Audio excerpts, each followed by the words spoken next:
ایک انتہا بالکل بے احتیاطی والی زندگی، دوسری انتہا کیا ہے جو غیر مسلموں کی ہے، اتنی احتیاط کہ بس مرنا نہیں ہے کسی قیمت، کچھ بھی ہو جائے، چاہے اس احتیاط میں وہ زندگی جو موت سے بھی بدتر ہونا وہ زندگی گزارنی پڑے۔ اب ایسی زندگی کا کیا فائدہ جس میں ہر وقت موت سے ڈرتا رہے آدمی؟ زندگی تو بے خوف اچھی ہوتی ہے نا، سکون کی زندگی اچھی ہوتی ہے، لائف کو انسان انجوائے کرے، ہر وقت پھانسی کا پھندا لٹکا رہے، ابھی مر جاؤں گا، ابھی مر جاؤں گا، ابھی مر جاؤں گا، ابھی مر جاؤں گا، تبھی وہ پھر مر جاتے ہیں خودکشی کر کے، ہر وقت موت کا ڈر۔ مجھ سے بہت لوگ ملتے ہیں، اللہ نے بڑا ان کو بڑی اچھی صحت بھی دی ہے، بڑی دولت بھی دی ہے، لیکن کہتے ہیں یار موت سے بہت ڈر لگتا ہے، مر نہ جائیں۔ میں کہتا ہوں اگر میں آپ کو کوئی ایسا وظیفہ بتا دوں کہ آپ وہ پڑھ کے سمجھو کہ میں نہیں مروں گا، تو ایسا ممکن نہیں۔ تو اس ڈر نکالنے کا ایک ہی طریقہ ہے، موت سے دوستی کر لو بھائی، کسی بھی وقت مر سکتے ہیں، کوئی پریشانی کی بات، کوئی ٹینشن کی بات نہیں ہے، آن دو، موت آ رہی ہے تو آن دو۔ حضرت مولانا طارق جمیل صاحب کا ایک کلپ دیکھا تھا، وہ لطیفہ سنا رہے تھے کہ وہ منشی ہوتے ہیں نا گاڑیوں کے، ایک گاڑی آ کے لگتی ہے، لوڈ ہوتی ہے، پھر دوسری کا پوچھتے ہیں، دوسری گاڑی آ گئی ہے تو کہتے ہیں آن دے، کہتے ہیں نا دوسری گاڑی کو بھی آن دے آن دے آن دے، ایسے کر رہے ہوتے ہیں نا پنجاب میں، وہ دوسری پھر لوڈ ہو کے آگے جاتی ہے، تیسری گاڑی صاحب آ رہی ہے، آن دے آن دے آن دے، وہ بار بار ایسے کرتے ہیں۔ کہہ رہے ہیں وہ نکاح پڑھا رہے تھے، دولہا یہی کام کرتا تھا نا گاڑیوں کا، تو اس سے بولا بھائی فلاں بنتے فلاں کا اتنے مہر میں تم سے نکاح کیا، قبول ہے؟ کہہ رہے ہیں آن دے آن دے کیا کہہ رہے ہیں؟ آن دے۔ تو دیکھو وہ کتنے اس کی عادت پڑ گئی نا، اس کے لیے نارمل ہے یہ جملہ کہ کیا آن دے۔ بیگم بھی جہاں ٹرک اتنے آئے ہیں تو ایک بیگم بھی آ جائے، اچھا نا آن دے، وہ بھی آن دے۔ تو موت سے نفرت نکالنے کے لیے یہ ضروری ہے، اور یہ جو ہم پاگلوں کی طرح ایک دم نفسیاتی ہو گئے ہیں، یہ ٹینشن ختم کرنے کے لیے یہ ضروری ہے کہ جس موت نے آنا ہی ہے اس کے بارے میں ڈرا مت کرو، بولو آن دے۔ ہم نے کون سا یہاں ٹھیکہ لیا ہوا رہنے کا؟ موت تو محمد صلی اللہ علیہ وسلم کی سنت ہے۔ اگر اس دنیا میں کسی کو باقی رکھنا یہ ضروری ہوتا تو سب سے زیادہ ضروری رسول اللہ صلی اللہ علیہ وسلم کی ذات تھی کہ جن کو یہاں باقی رکھا جاتا۔ جب ان پر موت واقع ہو گئی تو ہم اور آپ کس کھیت کی مولی ہیں بھائی؟ نبی صلی اللہ علیہ وسلم کے بعد حضرت ابو بکر سب سے زیادہ اس لائق تھے کہ ان کو زندگی لمبی دی، 1000 سال بھی زندگی دی جاتی کم ہوتی، امت کے لیے آپ اتنے مفید تھے، تھا یا نہیں تھا؟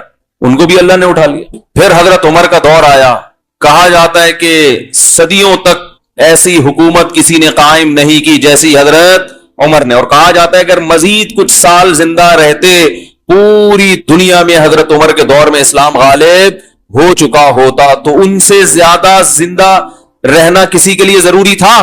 بھائی زیادہ نہیں، 4 سال اور رہ لیتے، 5 سال رہ لیتے، 4 سال رہ لیتے، 3 سال رہ لیتے، وہ 3 سال میں وہ کچھ کر جاتے جو ہم صدیوں میں نہیں کر سکے۔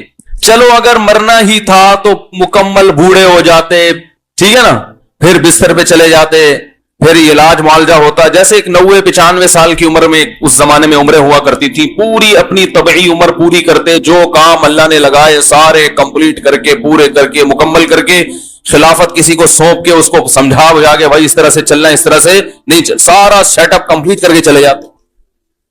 آپ اپنی حکومت میں ہیں اور نماز پڑھا رہے ہیں فجر میں، اور ایک مجوسی نے آ کے چاقو مار دیا، خنجر مار دیا نماز، اور کمبخت نے خود بھی خودکشی کر لی تاکہ پکڑا نہ جاؤں، وہ ماریں گے مسلمان مجھے، خود بھی اپنے آپ کو قتل کر لیا۔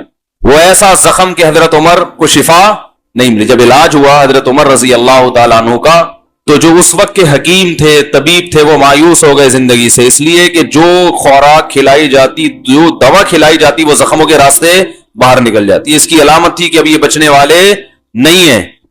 تو بھائی اتنے بڑے بڑے لوگ، امام ابو حنیفہ چلے گئے، امام شافعی چلے گئے، امام مالک دنیا سے چلے گئے، امام احمد ابن حنبل چلے گئے، امام بخاری چلے گئے، امام مسلم چلے گئے، امام ابو داؤد چلے گئے، امام ترمذی چلے گئے، البیرونی سائنٹسٹ چلا گیا، جابر بن حیان جیسا سائنسدان چلا گیا ہے بھائی، ابن الہیثم چلا گیا، تو نہ سائنسی علوم کے رکھوالے زندہ رہے اور نہ دینی علوم کے، بڑے بڑے اللہ میں پیدا ہوئے، سب ختم۔ تو آپ اور میں کس کھیت کی مولی ہیں؟ ٹھیک ہے، ہم کہہ رہے ہم نہیں آئے، بس ہم یہی رہیں گے، ایسا نہیں ہو سکتا بھائی۔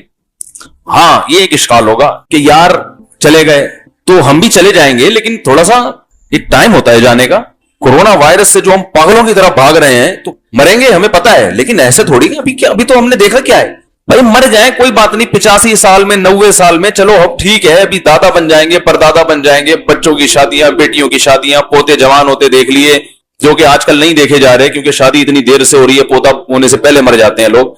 तो लेकिन ये सारे काम कंप्लीट हो के जब आसाब कमजोर हो गए, बिल्कुल ऐसे हो गए कि ना अब खुद अपने आप को बोझ लगने लगता है, तो अगर मर भी गए तो कोई टेंशन की बात नहीं है।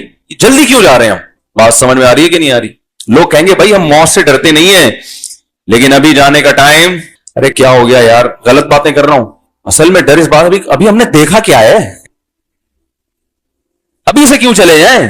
तो देखिए ये तमन्ना बहुत अच्छी है कि थोड़ा लेट जाएं, थोड़ा देर से जाएं हम दुनिया से, ये हर एक की ख्वाहिश होती है, जिंदा रहना हर एक का दिल चाहता है।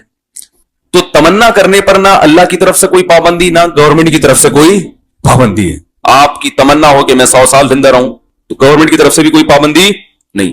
लेकिन ये ग्राउंड रियलिटी है, अमलिल इंसानी मा तमन्ना। अल्लाह फरमाते हैं जिस चीज की तमन्ना करोगे जरूरी नहीं कि वो तुम्हें मिल जाए, तो ये अपने इख्तियार में है ही नहीं।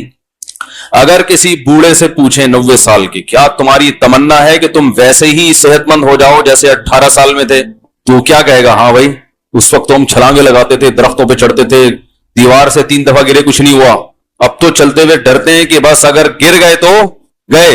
एक साहब मुझे बता रहे थे, बड़ी उम्र के थे, कह रहे हम तो बेटा जवानी में वो दरख्तों पे चढ़ते थे, छलांगे लगाते थे, आजकल के बच्चे हिलते ही नहीं है।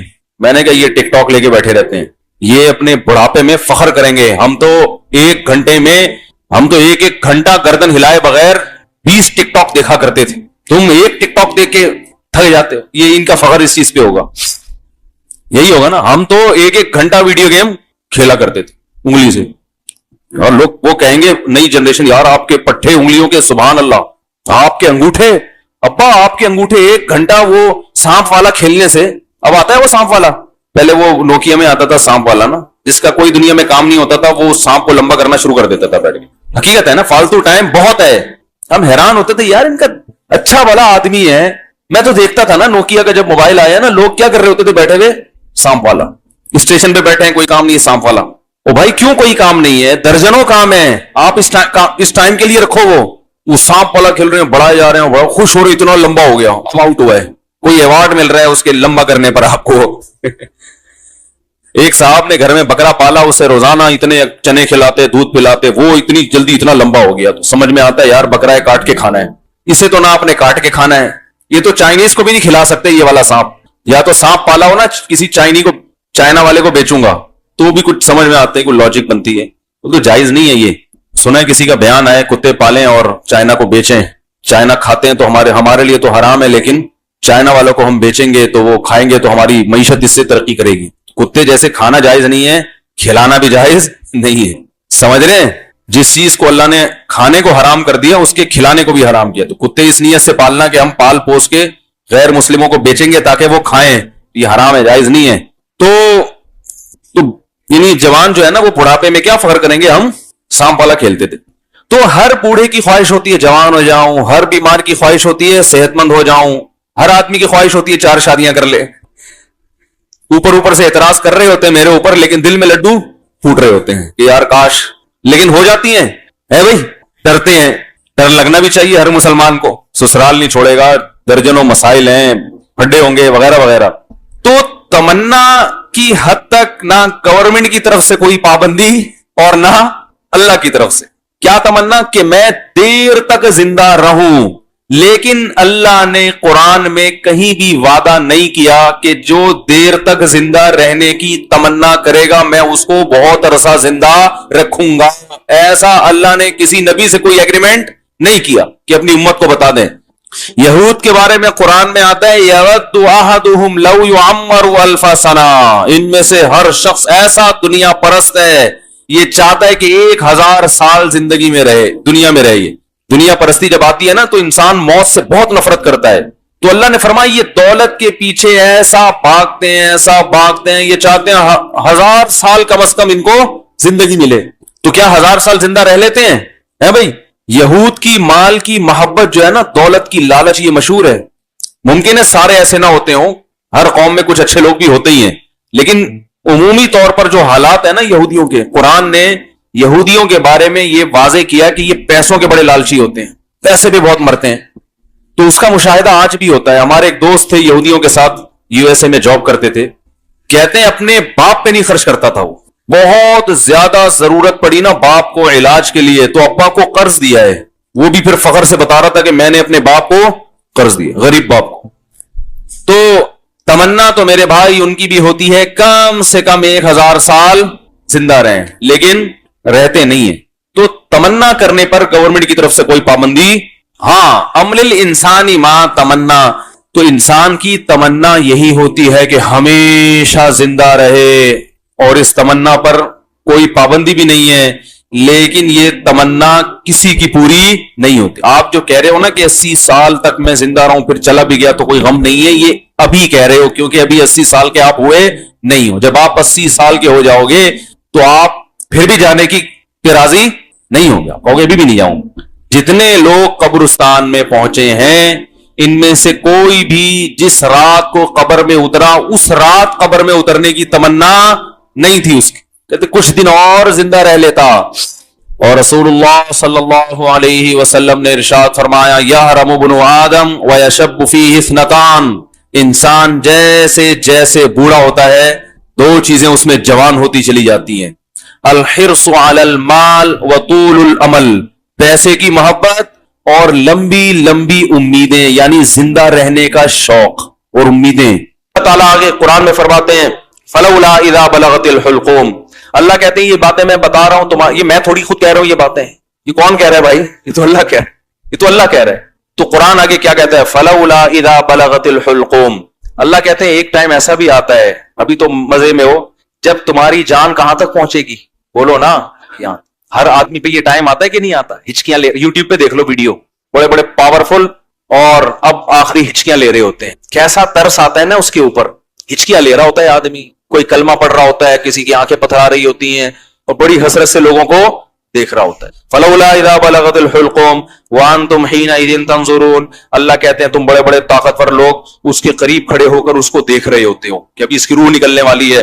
तरजिऊनहा इन कुंतुम सादिकीन, तुम उसकी रूह को लौटा दिया करो, तुम्हारे पास पैसा भी है, तुम्हारे पास हुकूमत भी है, तुम्हारे पास अमेज़न में तुमने बड़ा बिजनेस भी किया हुआ है, अब क्या किया, अगर तुम्हारी साइंसी तरक्की भी है तो थोड़ी देर के लिए क्या कर लो भाई, उसकी रूह को क्या कर लो, तुम भी हसरत से देख रहे होते हो कि हमारा प्यारा हमारे सामने दुनिया से जा रहा है। ये तो तुम्हारी 2 टके की औकात है, अल्लाह हमें हमारी औकात बता रहा है।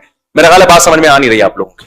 मेरे अंदर तो भाई इतनी ही फेफड़े हैं जितना मैं समझ, मुझे गुस्सा इसलिए आ गया कि पहले भी जिना होता था, कम छुपते थे लोग कि पकड़े ना जाएं, अब पूरी पूरी यूनिवर्सिटियों में लड़के लड़कियों की बसें भर भर के जा रही हैं तफरी के लिए।